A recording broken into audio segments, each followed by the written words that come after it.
Hello guys, tayo magluluto ng sinigang na isda.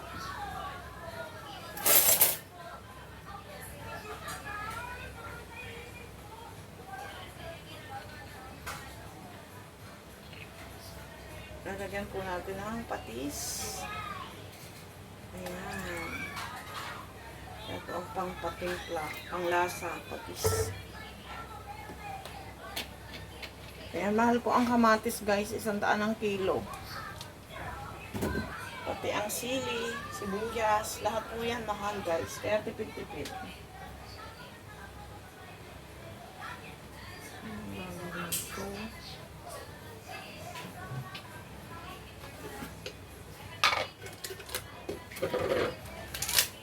Para akong ano. May sampalok ako dyan guys na sariwa kaso maliliit siya. Pang ano lang siya, pang pangat. Ayan, ilalagay ko na to. Pupuluin ko na.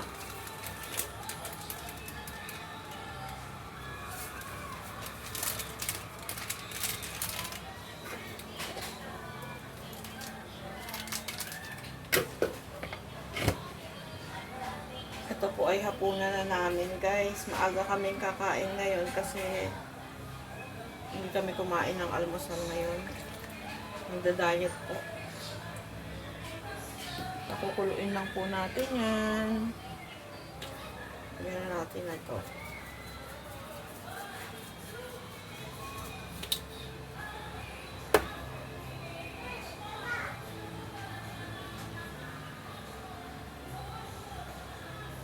Ayan guys, luto ay kumukulo na. Ito po ay yung tuna. Hindi ko po niluto lahat. Dalawa lang po yung niluto ko kagabi. Ayan yung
ilalagay ko dito guys na gulay talbos ng kamote. Nangunguha ako dyan sa aking talbusan. Para fresh yung kangko ko kasi dito nasira na guys. Hindi ako bumili kanina sa palengke. Ano? Madilaw na. Sayang. Nalagay yung talbos. Luma na din yung talbos. Ayan guys, kumukulo na.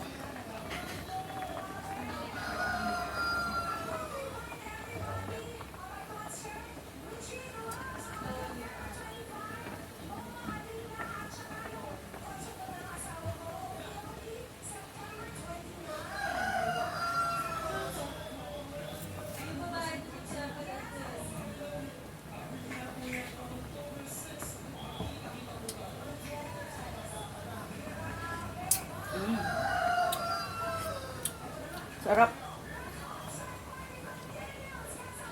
Ito na guys, ilalagay ko na yung talbos ng kamote press from the garden.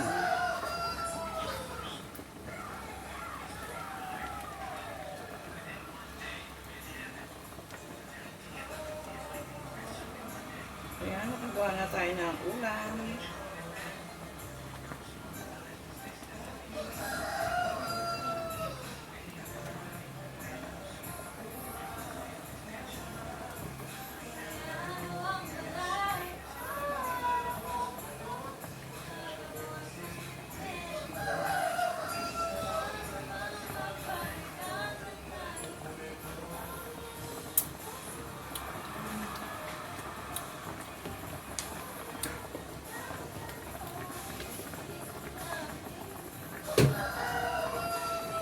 Ayan guys, thank you for watching. Luto na ang aking sinigang na tuna at tilapia. Pinagsama po. Ayan, thank you po.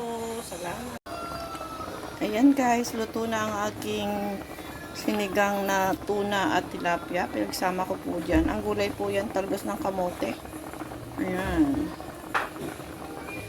Ayan po, tuna, buntot ng tuna, ulo, at saka tilapia. Ayan. Walang klase po yan na isda. Ayan. Kasi may natira pong dalawa. Kulang naman po sa amin pag iyan lang niluto ko. Kaya bahala na kung anong gusto nilang kainin dyan. Ayan. Thank you for watching guys. Salamat sa panonood.